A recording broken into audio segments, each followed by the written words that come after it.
बिस्मिल्लाहिर्रहमानिर्रहीम। अस्सलाम वालेकुम नाज़रीन। सबसे पहले तो आप सबको आज ईद का तीसरा दिन है, आपको ईद उल अज़हा मुबारक हो और अल्लाह ताला हमारी की गई जो कुर्बानियाँ इन्हें कबूल फ़रमाए। 2 दिन ईद की वजह से जो है वो हाज़िर नहीं हो सका, उसके लिए जो है वो माज़रत खाऊँ। आज जो है वो 12 तारीख़ है और आज हाज़िर खिदमत हूँ। जैसा कि आपको पता है कि आजकल हमने नावल का जो है वो उन्वानात पे हम बात कर रहे हैं।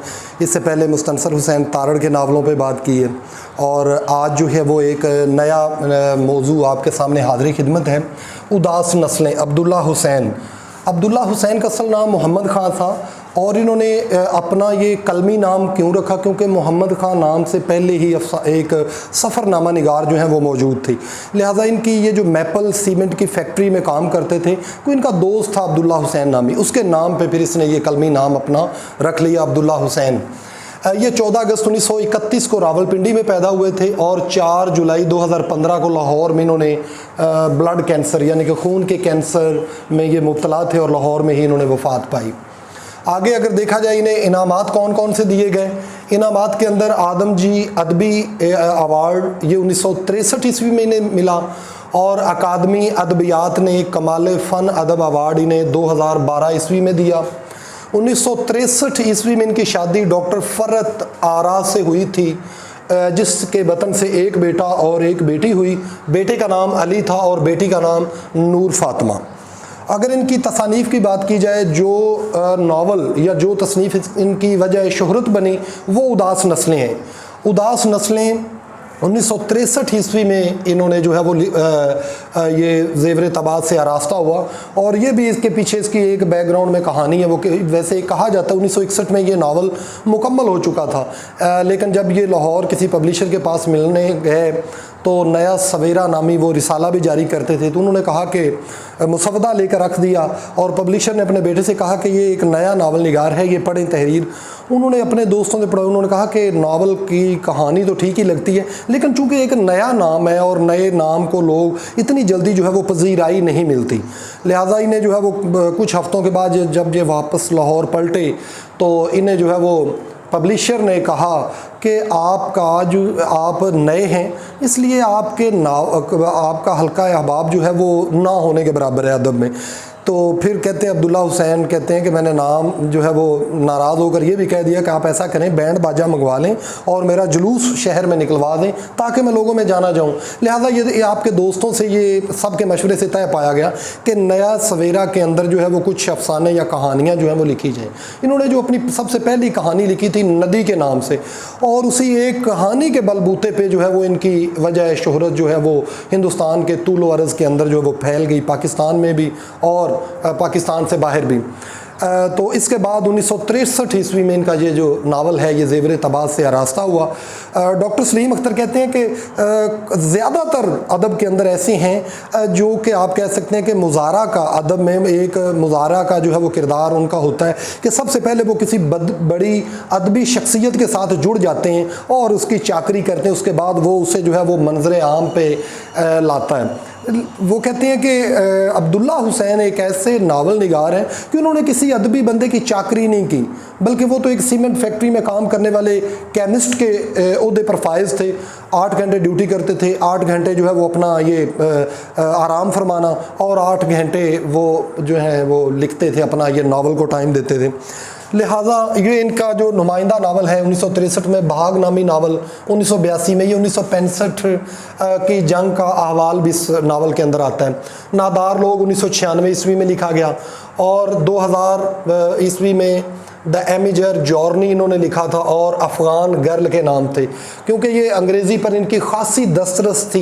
ये खुद कहते हैं कि उर्दू ज़ुबान जो है वो मुझे इतना लिखने का तरीक़ा नहीं आता था, और यही वजह है कि नावल के शाये जब इब्तदा में शाये हुआ तो रेडियो पाकिस्तान से किसी एक बड़े जो नक्काद थे उन्होंने तबसरा भी किया था कि अब्दुल्ला हुसैन को पहले ज़ुबान सीखनी चाहिए। आगे जी ये उदास नस्लें के इन्होंने तर्जुमा किया था द वेरी जनरेशंस के नाम से।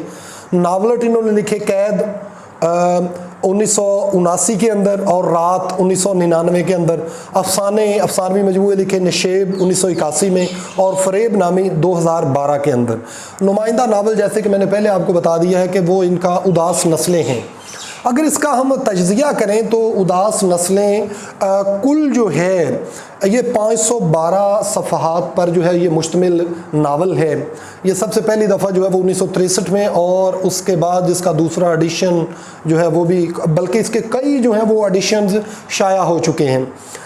तो इस नावल को बुनियादी तौर पे तो 3 हिस्सों में तकसीम किया गया है, लेकिन आखिरी अगर अख्तामिया को देखें तो उसके अंदर भी 3 सेक्शंस हैं।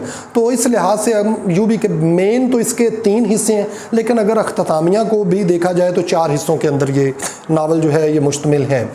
आगे जी पहला हिस्सा जो है वो उन्वान है ब्रिटिश इंडिया के नाम से, और ये सफ़ा नंबर 1 से लेकर 138 तक जो है वो फैला हुआ है, और इसमें कुल 11 सेक्शन हैं। अंग्रेज़ों के राज का बयान है, और आपको पता है कि जब बरे सगीर पर अंग्रेज़ों का राज था तो उस दौर में ख़ास तौर पे चूँकि उन्होंने इक़्तिदार मुसलमानों से छीना था, इसलिए मुसलमानों को छोटे छोटे जो है वो जुर्म के बदले में भी बड़ी बड़ी सज़ाएँ जो हैं वो दी जाती थीं। तो इसके अंदर जो एक नावल का हीरो है, इस कहानी में जो इस नावल का प्लॉट है या कहानी का आगाज़ यहीं से होता है। एक रोशनपुर गांव है जहां पे अयाज नामी किसान है, नियाज बेग ये भी किसान है जो नईम का वालिद है, और अज़रा जो इस नावल की हीरोइन है उसके वालिद रोशन आगा का हवाल बयान किया गया है, जो बहुत बड़ा एक जागीरदार है और सियासी असर व रसूख भी रखता है।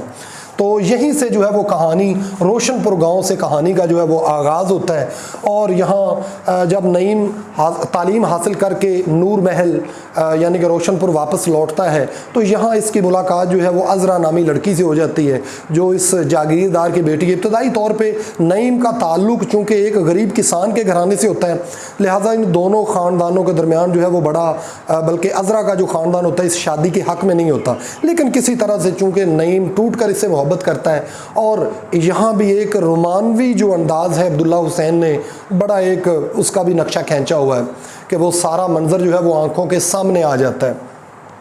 तो इसमें जब ये तालीम हासिल करके आता है तो एक सफ़ेद वर्दी वाले जो सार्जेंट हैं वो नईम और नईम के दोस्तों को ज़बरदस्ती जो है वो फ़ौज में भर्ती करके जो है वो यूरोप के अंदर जो भेज दिया जाता है, और वहाँ नईम के सारे दोस्त जो हैं वो कह लें कि मर जाते हैं या शहीद आप कह सकते हैं, शहीद हो जाते हैं।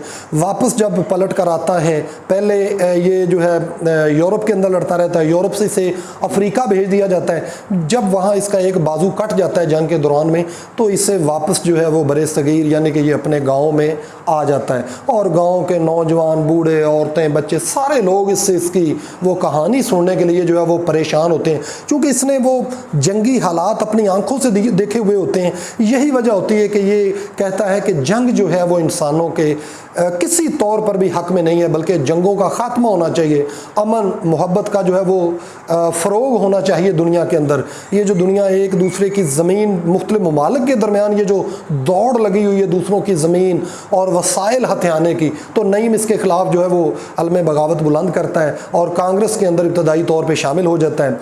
इसके अलावा इसी हिस्से के अंदर ये जो पहला हिस्सा है ब्रिटिश इंडिया के नाम से सॉरी, तो इसमें भी ये लॉर्ड माउंटबेटन की जो है वो कॉन्फ्रेंसें, इसके अलावा सानह जलियांवाला बाग, तो ये सारा जो है वो सीन इस पहले हिस्से के अंदर हमें नज़र आता है। दूसरा हिस्सा इसका जो है ये हिंदुस्तान के उन्वान से है, और ये सफ़ा नंबर 139 से सफ़ा नंबर 400 तक है। ये पहला हिस्सा जो है वो सफ़ा नंबर 1 से सफ़ा नंबर 138 तक फैला हुआ है। तो ये दूसरा हिस्सा जो है वो बाउनवान है हिंदुस्तान। ये जो है वो सेक्शन अगर देखा जाए तो 12 से सेक्शन 37 तक है। इसमें पहले कुल 11 सेक्शन शामिल हैं पहले हिस्से में, दूसरे में सेक्शन 12 से 37 तक ये हिस्सा फैला हुआ है। और इस हिस्से में जो है वो हिंदुस्तानियों का अंग्रेज़ों की ग़ुलामी से निकलने, हिंदुस्तान की आज़ादी की तहरीक का जिक्र मिलता है, और इसके अलावा जितना भी ये कह लें कि इस अहद के अंदर अंग्रेज़ों ने जो जुल्म व सितम किए इन तहरीकों को दबाने के लिए, वो तमाम तर चीज़ें जो हैं ये इस दूसरे हिस्से के अंदर शामिल हैं।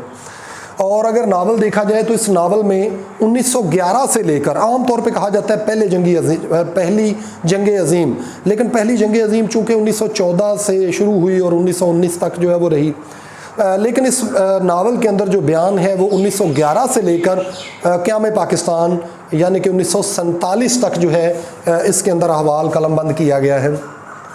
तीसरा हिस्सा जो है ये बंटवारा के उन्वान से है।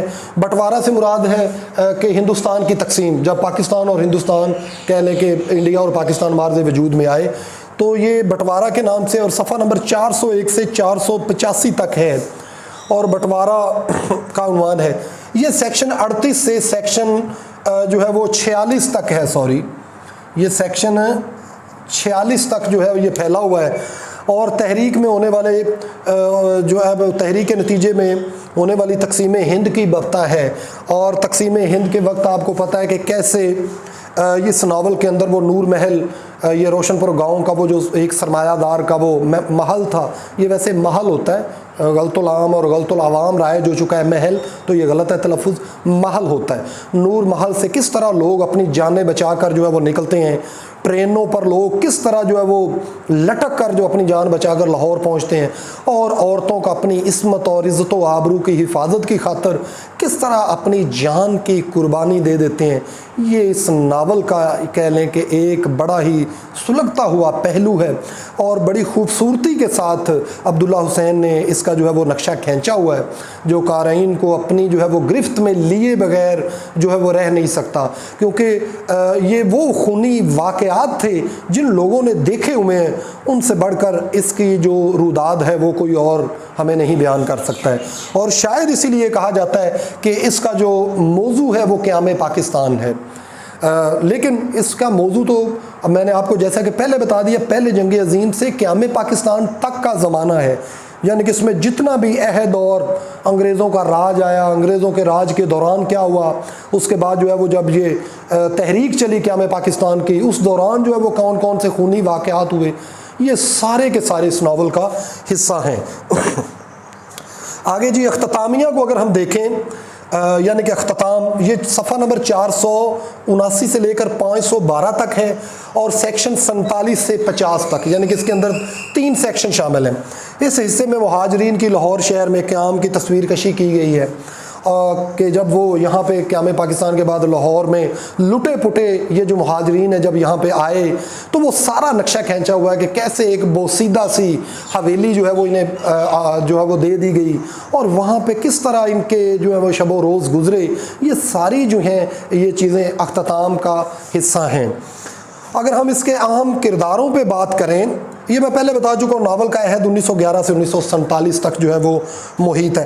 अहम किरदारों के अंदर रोशन आगा, ये वो जागीरदार है जिसका बहुत ज़्यादा सियासी असर व रसूख है और ख़ास तौर पर अंग्रेज़ों तक इसके ताल्लुकात हैं। अय्याज़ बेग, नावल निगार ने न्याज़ बेग को नईम, जो कि नावल का हीरो है, इसका वालिद बताया है न्याज़ बेग को, और अय्याज़ बेग को उन्होंने नहीं बताया कि ये उसके ताया थे या चचा थे, लेकिन ज़्यादा चांस जो है वो चचा के नज़र आ रहे हैं। तो ये न्याज़ बेग और अय्याज़ बेग दोनों भाई हैं और रोशनपुर गांव के काश्तकार हैं, यानी कि किसान हैं, एक जागीरदारों की निस्बत एक छोटे से आप कह सकते हैं काश्तकार हैं। नईम ये न्याज़ का बेटा है और नावल का हीरो भी है, और ज़्यादा जो कहानी है वो नईम, अज़रा, अली और इन्हीं के गिर्द जो है वो कहानी का ताना बाना बुना गया है। और इस नावल में अगर पूछा जाए कि किसकी मोहब्बत की दास्तान को बयान किया गया है, तो वो नईम और अज़रा की मोहब्बत की दास्तान है कि जब जो है वो नईम बीमार होता है तो अज़रा किस तरह जो है वो उसकी तीमारदारी के अंदर मशगूल रहती है। आगे जी अज़रा नामी है, ये रोशन आगा की बेटी होती है और नावल की हीरोइन भी है। आगे शैला नामी भी एक किरदार है, एक मछली वाला है जो नईम से जो है वो मुख्तलिफ मुकालमे करता है। ज़िमनी किरदारों के अंदर अली एक कंपनी का मुलाजिम है, यानी कि वो जो ईस्ट इंडिया कंपनी थी। महिंदर सिंह है, कांग्रेस की मुख्तलिफ जो है वो सूरत हाल और इस तहरीक के बारे में बताया गया है।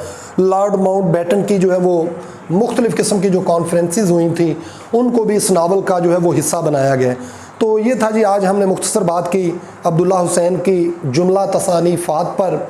इसके अलावा जो है वो उनकी वालिद का नाम जो था वो क्या था, वालिद का नाम मोहम्मद अकबर ख़ान था, बीवी का नाम क्या था, बेटे का नाम क्या था, बेटे का नाम अली, बेटी का नाम नूर फातिमा।